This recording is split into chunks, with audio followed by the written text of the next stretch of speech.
Well, good afternoon, America. This is Stuart Ryan, once again with the Ryan Report. And today, the topic is the Unitary Theory of Executive Power, Common Sense, and the Social Contract. But before I begin, I want to do a serious shout out to Mark Elias, the Mark Elias Law Group, Amy Goodman, Democracy Now!, Ben Meiselas, Midas Touch, Professor Ruth Ben-Ghiat, Professor Barbara F. Walter, Norm Eisen, Michael Popak, Judge Michael Ludig, Professor Jason Stanley, Representative Jamie Raskin, Senator Adam Schiff, Richard Painter, the ACLU, and many others who provide us with a multitude of diverse services in defense of democracy and opposition to the imposition of fascism into American lives, governance, and society. Today's podcast is, as the elongated title implies, undeniably complicated and unfortunately requires your patience and understanding, but I believe it worthwhile and worthy of your attention.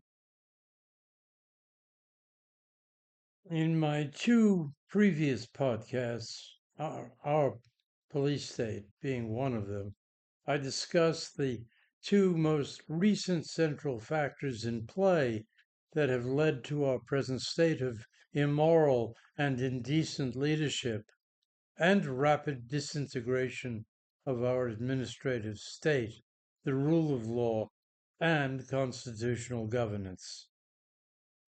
However, as the bard wrote in The Tempest, what's past is prologue. And it is here our journey into the darkness really begins, with a reminder that history is not just a collection of events, but it's a dynamic force that shapes current circumstances and future possibilities.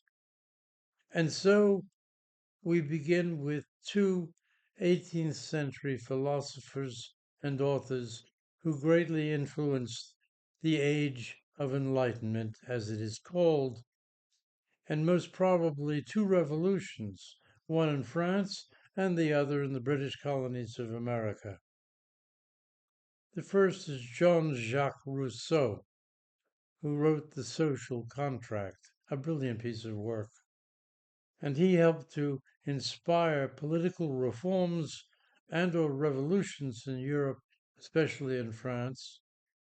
And here in The Social Contract, he argued against the idea that monarchs were divinely empowered to legislate. Rousseau asserted that only the general will of the people has the right to legislate, for only under the general will can the people be said to obey only themselves and hence be free.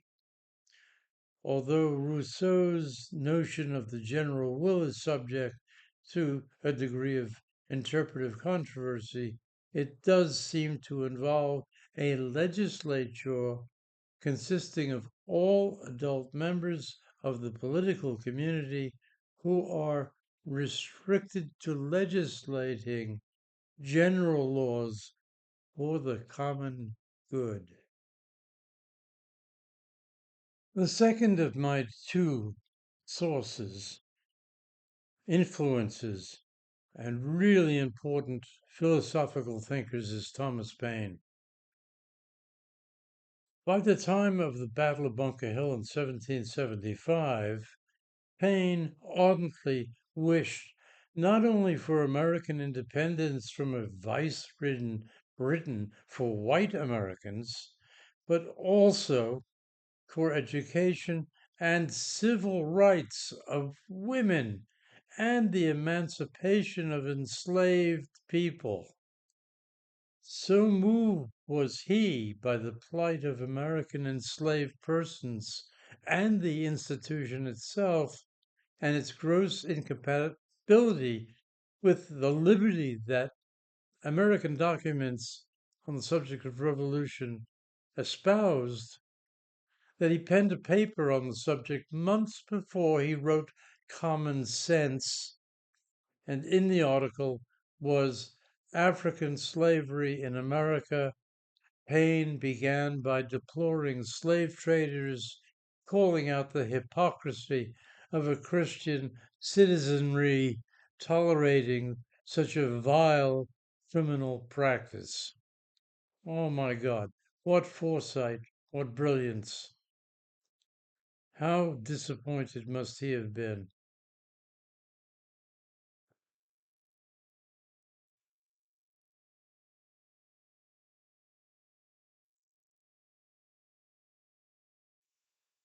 It is true, the American colonists did not have representation in the British Parliament, and this lack of representation was a major bone of contention, leading to the famous cry, no taxation without representation.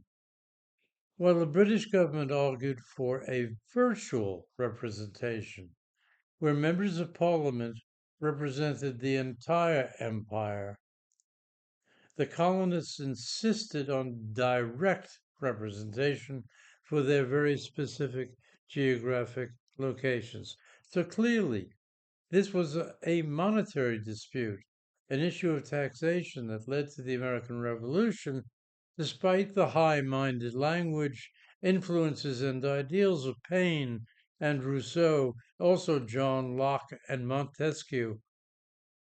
And it must be borne in mind that the vast majority of the framers were either middle class or rich, and many were landowners who held slaves. Just as this contemporary painting depicts with a series of red dots showing who the landowner slaveholders were. In other words, they formed an elite class, and therefore it's not surprising that they designed a constitution that was to be a new republic, not a pluralistic one man, one vote democracy that Thomas Paine had envisioned and forcibly said. The true and only true basis of representative government is equality of rights. Every man has a right to one vote and no more in the choice of representatives. And this quote underscores Paine's belief in equal representation and the importance of a system where every citizen has a voice. But that was not to be the case.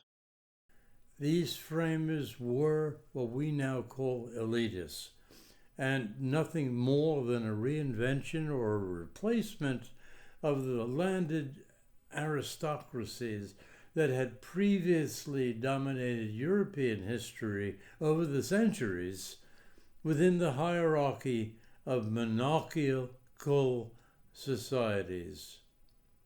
This new elite would, over time, grow through agricultural, industrial revolutions and wars, continuously acquiring and accumulating extreme wealth, power, and influence over the American experiment, acting very occasionally in the public interest, but far more often in its own capitalist self-interest. Therefore, it is not surprising that they were virtually the only ones permitted to vote within the system, which again is an egregious omission in the United States Constitution that failed to follow the views of Paine and left voting rights in the hands of the various states, who in turn prescribed blacks, women, and whites who did not own property, with a couple of exceptions, and temporary ones at that, from having one man, one vote rights. The framers of the Constitution did not extensively discuss or establish universal voting rights because they were intentionally left the issue to be determined by states. And many founders did not fully trust or want ordinary citizens to protect the rights of others, preferring a more limited franchise based on property ownership and social standing. And so we have a distrust of the masses and a so-called protection of minority rights, because many of the delegates believed that establishing a broad right to vote could lead to rule by the masses.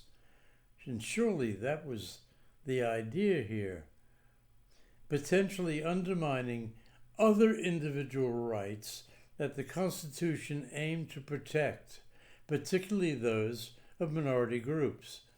They saw a tension between protecting individual liberties and allowing widespread popular suffrages, which in itself is a nonsense if you're trying to form a democracy. This reliance on an elite to protect minority rights makes no sense. The founders' approach was to rely on an elite group to safeguard the rights of those who might otherwise be disenfranchised or whose views were unpopular. So there it is. That's the birth of a so-called free, democratic, and independent nation, American capitalism, and the idea of elitism. Now let's turn to the clever, however seriously flawed U.S. Constitution, constructed by these privileged framers that relied on the division of and separation of powers to ensure against one man's tyranny or a populist takeover by the masses, whom they feared almost as much as the threat of one-man authoritarian rule. And here it is, we must ask the question of where on earth did the unitary theory of the executive come from? Who developed it? When did it begin to gain influence? And how has it affected our society today? The Constitution did not include the concept in its language and structure, and the Constitutional Convention may have only parenthetically discussed it. So it would seem that Alexander Hamilton and Federalist 70 are the sources and chief advocates for the unitary theory of executive power, while, in fact, special pains were taken by the framers to divide the system into co-equal and separate powers in governance into Article 1, the Congress who legislate, Article 2, the executive branch, which takes care that the laws are faithfully executed, and Article 3, in a judiciary that basically decides and says what the law is. It would appear that any theory of expanded presidential power gained momentum, according to Professor Leah Littman, during the Nixon administration, and of course came from the extreme right, although most scholars, constitutional scholars, quickly repudiated it and continued to do so.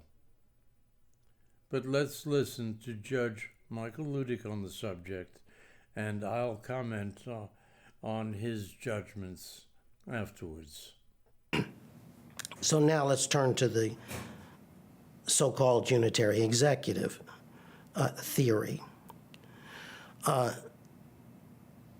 That theory essentially says that the President of the United States, as the chief executive officer under the Constitution, has complete control over the executive branch of the government and all executive agencies and departments within the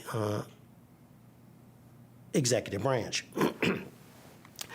That theory has been out there, and it has a firm constitutional basis for 50 years. The Supreme Court decided a case styled Humphrey's Executor in 1935, so almost 100 years ago, which gave birth to the unitary executive theory. In Humphrey's Executor, the Supreme Court said that the President of the United States could not remove the head of a so-called independent agency or department except for cause. And for the past 90 years, scholars and thinkers about the Constitution have debated the unitary executive theory. And today it is still in my view, a sound constitutional theory. But I would say this: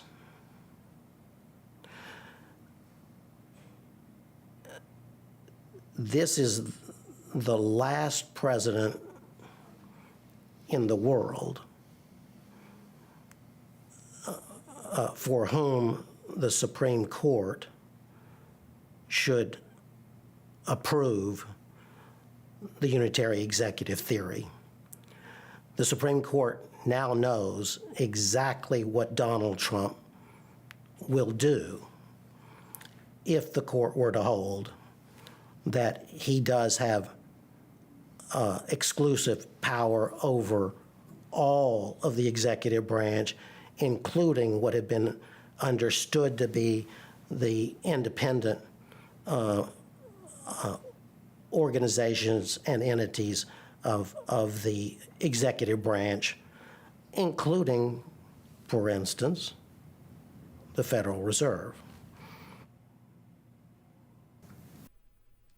Okay, so before I begin, let's remember Thomas Paine's view that, and I quote, "Society in every state is a blessing, but government, even in its best state, is but a necessary evil." And this quote encapsulates Paine's core belief that while society is inherently good, government is a consequence of human failings and always carries the potential for abuse. That's what we're dealing with. And this brings me now to my very respectful disagreement with the notable United States jurist Michael J. Ludick, and I understand that he is a well-recognized constitutional scholar who was a conservative judge, now retired, of the Court of Appeals, and a man who stood one step away from being a Supreme Court justice, and is, in my view, an undoubted American heroic defender of the Constitution and our rule of law. His view that the unitary theory of the executive has sound constitutional validity is seriously mistaken and completely contradictory to the framers' intentions, as its invocation and consequences now demonstrate, given our present circumstances, on the mad abuse of power by Donald Trump, together with the complicity of the Supreme Court majority in creating this authoritarian, sociopathic monster, by their seemingly endorsing the theory and making Trump virtually, absolutely immune from prosecution for criminal violations of the law. In the first place, it is beyond doubt that the framers devised a system of government consisting of three co-equal branches, each with separate but equal powers, none greater than the other, with checks and balances built into the system to prevent domination by one of the others. There is no doubt that there is not a shred of real evidence to conclude that the framers' construction of an executive branch was intended to have what we now call a unitary theory of the executive powers extended beyond those actually defined in the Constitution. And I admit that when you look through the Constitution, executive power is not exactly well defined. But if we look at Article 2, Section 1, the key language of the first paragraph is simple. The executive power shall be vested in a President of the United States of America. There's no explanation of what this executive power encompasses. Moreover, Section 2 simply outlines the President shall be Commander-in-Chief of the Army and Navy of the United States and the militia of the several states. When called into actual service of the United States, he may require the opinion in writing of the principal officer in each of the executive departments. But what are those executive departments? They're again not defined. Further, he shall nominate by and with the advice and consent of the Senate, shall appoint ambassadors, other public ministers and consuls, judges of the Supreme Court, and all other officers of the United States whose appointments are not herein otherwise provided for and which shall be established by law. So, that's a little clearer. Going on to Section 3, the key language being, he shall take care that the laws be faithfully executed and shall commission all the offices of the United States. What we need to do is to actually look at what is the composition of the executive branch. What does it really encompass? And I'll do that next.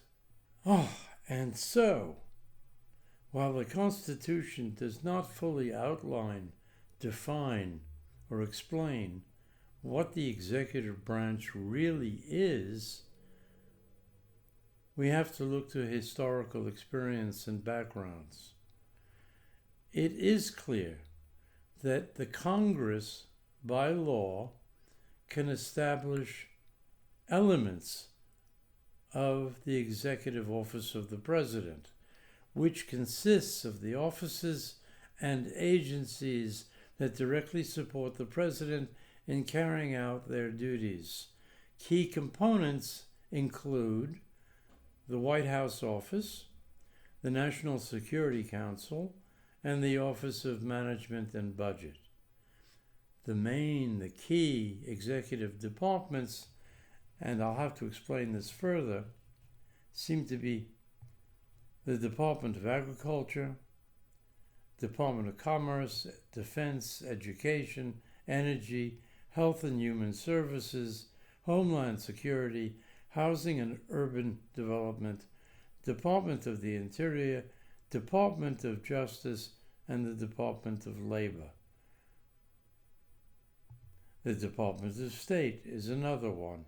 Department of Transportation, Department of the Treasury, Department of Veteran Affairs seem to come under this umbrella, along with independent agencies and commissions. In addition to the departments, there are numerous independent agencies and commissions that operate within the executive branch, such as the Environmental Protection Agency and the Federal Communications Commission. Now, an example of all of this is how it works. The Department of State was established first as the Department of Foreign Affairs by President George Washington, signing legislation from Article 1 on July 27, 1789, and was renamed the Department of State 2 months later by Congress, and this made it the first federal department created under the new Constitution. And of course, the Department of Justice was created by an act of Congress in 1870 with President Ulysses S. Grant signing the bill into law on June 22, 1870. And this act established the department as an executive department, and that's never been properly explained, with the Attorney General at its head. Now, Judge Ludig refers to Humphrey's executor versus the United States in 1935, which was a decision of the Supreme Court of the United States that ruled that the U.S. Constitution allows the U.S. Congress to enact laws limiting the ability of the President of the United States to fire the executive officials of an independent agencies that is quasi-legislative or quasi-judicial in nature. In other words, Humphreys does impose, theoretically in the abstract and as an absolute, powers of the Congress to limit the president and his actions within the executive. He is not a king in a court. So, in the opinion by Justice George Sutherland, the court distinguished between executive officers and quasi-legislative or quasi-judicial officers. The court concluded that Congress had intended to create an independent, nonpartisan agency free from political domination or control by providing tenure protection to limit the executive power of removal to the causes enumerated. The FTC, the Federal Trade Commission, was a nonpartisan body which shall be independent of executive authority except in its selection and free exercise its judgment without the leave or hindrance of any department of the government. So, as Paine reminds us, for as in absolute governments the king is law, so in free countries the law ought to be king, and there ought to be no other. Therefore, the very notion of a unitary theory of the executive power is dangerous, and it has caused an existential crisis in America today. Because when Congress creates all of these agencies and executive positions, and there is no rule to control what the president can and cannot do with them, if there's no independence, then there's the danger of complete and utter power vested in one man, and he can control an entire government, essentially, composed of all of these major and minor departments who have no independence, without any accountability. And this is absolutely unconstitutional. Thank you for watching. I think we've all learned something. I know I have from this. Please subscribe, become one of the chosen few. And I thank you all. You said that Trump versus United States did not grant the president the authority to do many of the things that he is doing. It has been cited by some of his supporters, by Mark Pauletta, who have looked at some of the language inside that and see vast executive power. And you were critical of that decision to grant immunity. How much responsibility do you think that court bears, that case bears, for the moment that we're in? I thought Trump against the United States was literally the worst Supreme Court decision in history. I analogized it on day one to the court's insidious decisions in Dred Scott and Korematsu. And then I think the next day I said something to the effect that it's even a worse decision than those because it corrupted what's known as the structural Constitution.